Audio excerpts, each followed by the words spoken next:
Welcome to the Nonprofits. Our first story this week takes a closer look at the way some Texans celebrate the holiday season. San Antonio's first ever Krampus parade in the King William neighborhood brought thousands to witness horned demons, witches, and St. Nicholas figures celebrating Germanic traditions. While most enjoyed the festive atmosphere, some evangelical protesters took issue with the event, claiming it promoted fear and judgment for children.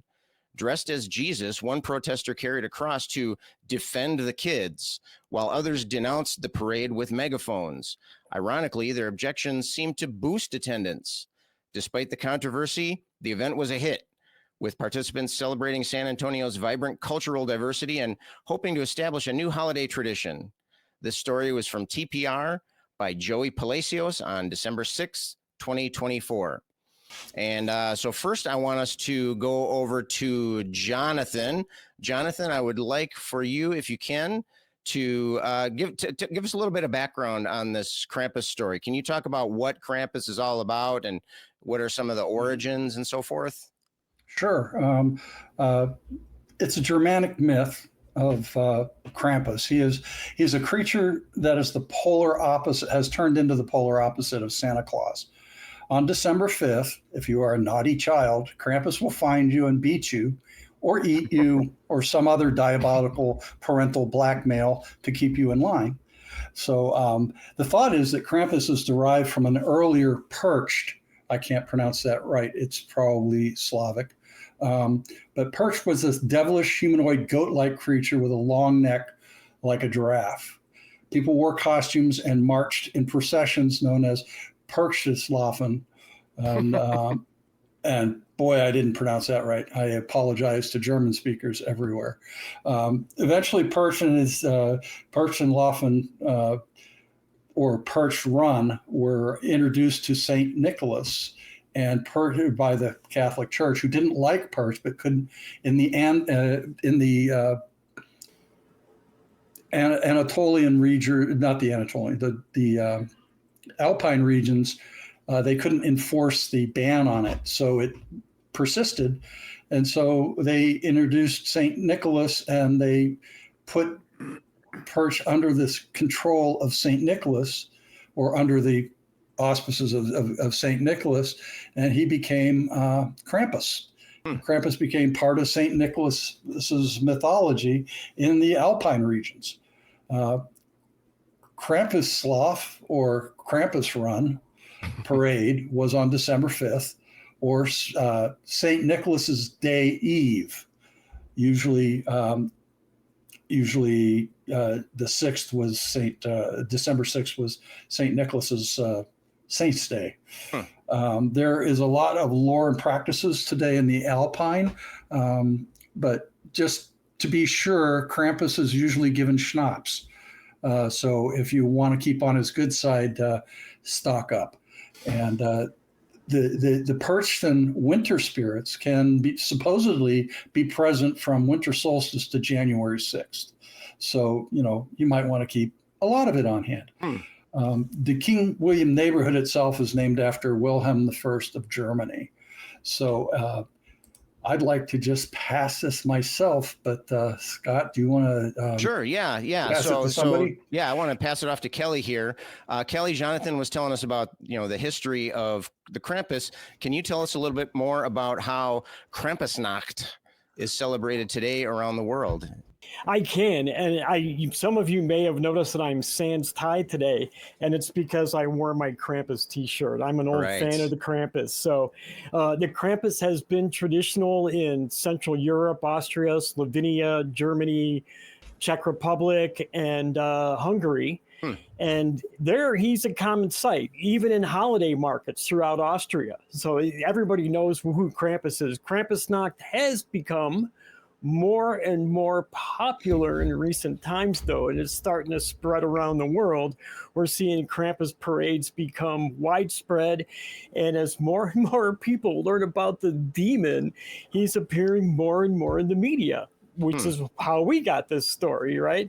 And there's even been a horror movie made about the Krampus. So one of the fun things that I like about it, and is customary, and John mentioned it, is that you feed schnapps to the Krampus. When they come parading through the town, everybody has a bottle of schnapps and glasses for the Krampus to drink from. So, I mean, it kind of makes me want to make my own costume, because that's one more day I could drink for free, right? Right. Who doesn't want free schnapps, right? Sounds like an awful lot of schnapps, though. That might be your last free drinks there. It's since about, I'd say about 10 to 15 years ago, it started actually becoming popular in the U.S. In a lot of U.S. cities, New York, Portland, have Krampus houses. They're like a Halloween haunted house, and they're open for one or more nights during the holiday season. New Orleans has a huge Krampusnacht parade. They claim it's the largest one in the country. I'm not sure. I didn't go down there and count, but I'm willing to believe it. Many other cities have parades as well, including St. Paul, Minnesota.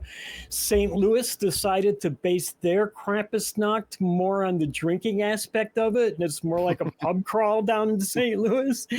And Columbia, South Carolina also has a big boozy bash that they claim is actually the oldest Krampusnacht parade in the U.S.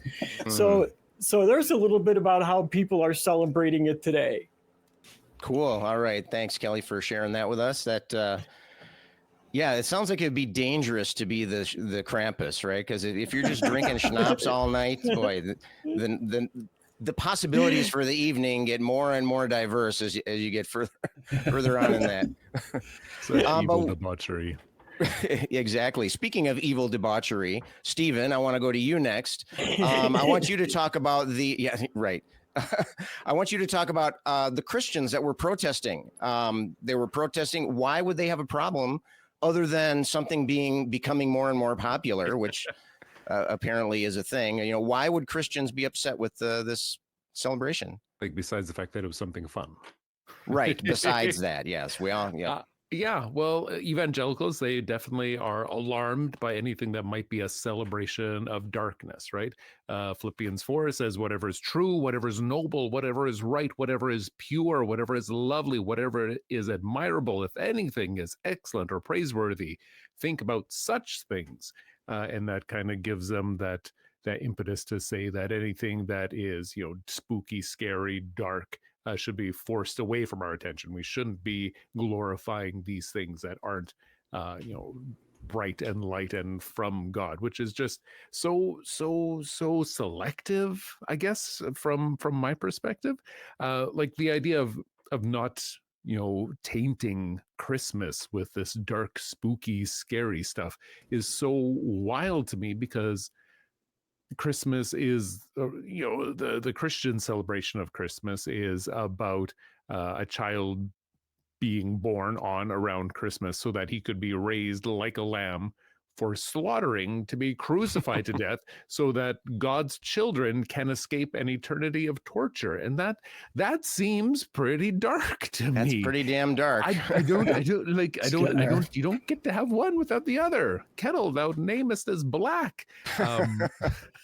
It's so selective. And I think it comes down to just this idea of Christians, they've had such unmitigated cultural attention for so long, and as those things subside with time, then they are going to make a stink, because again, it's not persecution. It's just the way that we are evolving as a society, and that is hard for people who have experienced long-term privilege to understand, accept. I think you said the magic P word there. I have a feeling that's going to be showing up periodically throughout the evening tonight. Let's go back to Jonathan real quick here. Jonathan, what do you think the motivation behind this celebration, not just for the people of San Antonio, but for people worldwide, as Kelly was saying, celebrating this? Is it really just a callback to the ethnic origins of the people that are organizing the celebration, or is it intended to be like a poke in the eye against Christians, or is it just like in St. Louis? Is it just an excuse to just have a party and get drunk? Let me see. Well, this is an interesting thought, because it's I think it has a little bit of nuance to it. I think there's a bunch of it. I think that people want a night in that time of the prior holiday was Thanksgiving, right? So I think people are ready. They've recovered from Thanksgiving. It's the holiday season. They want something between that and Christmas. So and this particular holiday just happened to fill it in, and also that it doesn't hurt that they're kind of poking fun at Christmas. And that's why the diehard evangelicals are losing their shorts over this one, but they do that with anything that they just don't want us to have, and then the other side of it is, like any good German, Oktoberfest is, in my mind all the time. So it's like another chance to go out and party with your friends, right? And it's just, I think that's a lot of the motivation. I think the motivation for this particular one was that it was seen as a contest between the evangelicals and whatever, and so people came because they wanted to see what the fuss was all about. It's like the freeway, see an accident, everybody slows down to take a look. Well, these two things are going to clash. Let's go watch the fight, right? And it turned out that it was just a good time, apparently, for everybody. So, and the evangelical backlash sort of fizzled out to nothing. Bullhorns, they might initially be a problem if there's only a few people. But when there's thousands of people, bullhorns don't mean anything. Well, like they said in the article, the protest brought more people down. Definitely. It did bring much more because attended. of the advertisement. Because the churches decided to make it a thing. Everybody said, "Cool, let's go watch this." So they're hoping to make it a big thing every year. Now that's the other thing. They might have backfired completely and have a Krampusnacht every year, on December 5th. That would be excellent. And my German side family would be pleased. I'm sorry, what was that?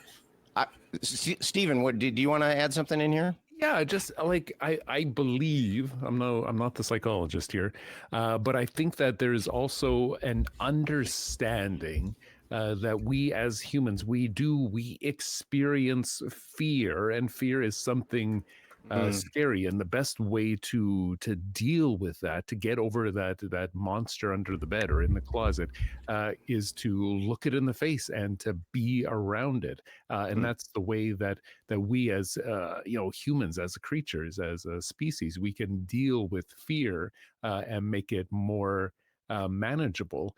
So like a celebration like this and Halloween and Deus de los Muertos, like they're all about making scary things less scary. And fear is like a cornerstone that the church is built off of. Like if they want to control you and your behavior, they really, really benefit from having this,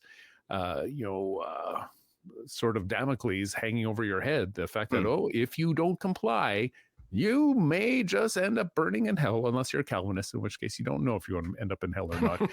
but fear is so important that they really need to like have the corner on that market. And if we as a society aren't as prone to fear, then that makes us just less prone to the manipulations of the church. So I can understand why they would be concerned that people are enjoying things around when in the month of December that they don't. So you think the Christians are worried about somebody's horning in on their territory? Is that there might be some horning in on the territory? Interesting, or at least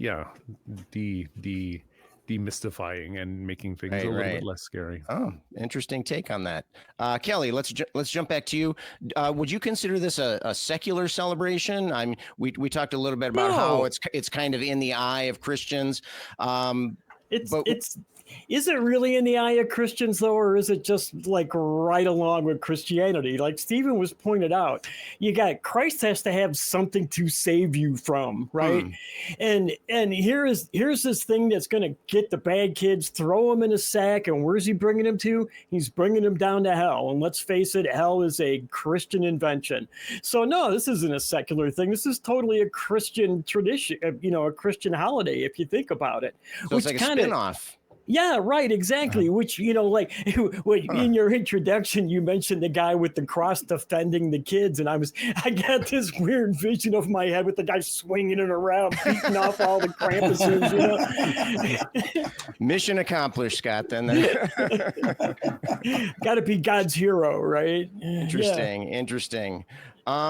So if it's a religious, or if it at least has religious origin or underpinnings or relation or something like that, Jonathan, do you think this aligns at all with like a humanist perspective? I mean, is this something that I'm assuming that we're all humanists here, but if we're not, that's fine. But do you think that it's something that humanists should actively support, or is it more just a chance for us to watch religious people getting their undies all up in a bundle? Well, not that I mind watching them get their undies in a twist, but I think that if you are so inclined, if it's part of your heritage and you like delving into a little bit of your own history as a person, then support it. Go see it. I mean, it's always worth seeing. I mean, we go to Ren fairs, right? I mean, people in costumes in parades are fun, I participated in a few, and it's really a lot of fun. So if you're just going to have fun, humanists can have fun too. So, we need to support it in the sense that if you enjoy doing that, fine. As far as getting accustomed to the boogeyman, yeah, we might have some leftover crap we need to get accustomed to, Right. Kelly, I know that you have some personal experience celebrating Krampusnacht. I was wondering if you would be willing to share a little bit with us about your festivities there in your little corner of the country.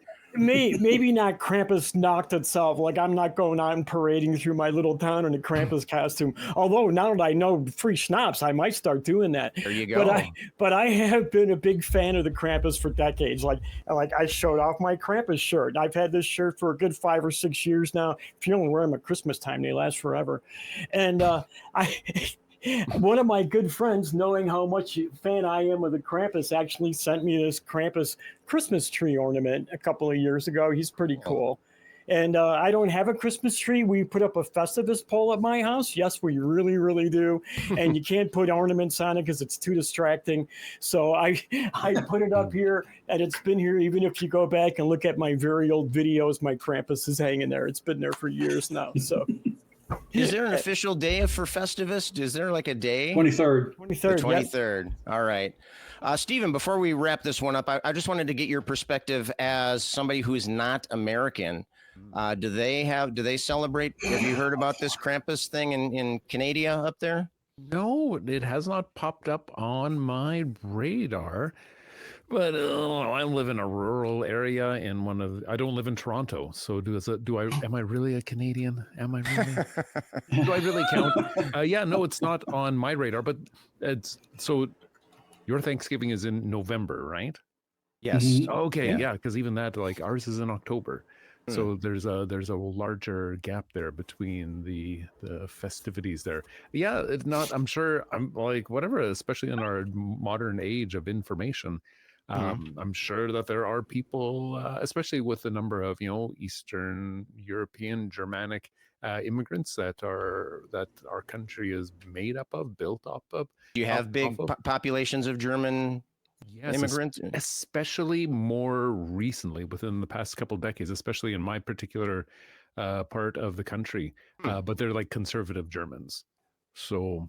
Okay. Bet you Krampus isn't. So not really the Krampus thing. They'd be probably not, unless they have like Krampus stockings underneath their ankle-length skirts. Yeah. Actually, it made me curious because I did found out all the places in the U.S. where they had Krampus celebrations, and I just found out that they do have a Krampus parade in Kamloops, in Edmonton, in Calgary, and in Toronto. So. They're just skipped over the middle of the prairies there. Yeah. Right. 2 in Alberta. That's wild, considering that's sort of like little mini Texas. Yeah, right. That's what I was thinking too. Isn't that a weird place for them to be at? But yeah, that's maybe that's where they need it the most. That's where. Well, this one is right smack dab in San Antonio, right there in the middle of Texas, right? True. Too true. Dallas has a big one too. Really? Yeah. Do they claim to be the biggest or the oldest, or they just no? Just you got New Orleans with the biggest, and Columbia, right? Columbia, South, or was it Charlotte? South Carolina, yeah. Columbia, that's where I used to live for a year or so when my sister was there. Did you attend the Krampus festival? Is it a festival or is it a? I don't know, because I never saw any advertisements St. for it. Patrick's Day, or is it more like a Halloween kind of thing? I don't know. I never saw it. I was in West Columbia, and it's the state capital, though. So it's sort of like both. Yeah. Right, you get dressed up and get drunk, so it's that's a normal Halloween in the U.S. You get dressed up and get pretty drunk. much. Same like St. Patrick's Day, This is only St. Nicholas Day, the next day. All right. So, all right, cool. Well, thanks everyone for talking about Krampusnacht with us tonight, and thank all of you for listening. And if you want to hear any more of us, then click on the links here.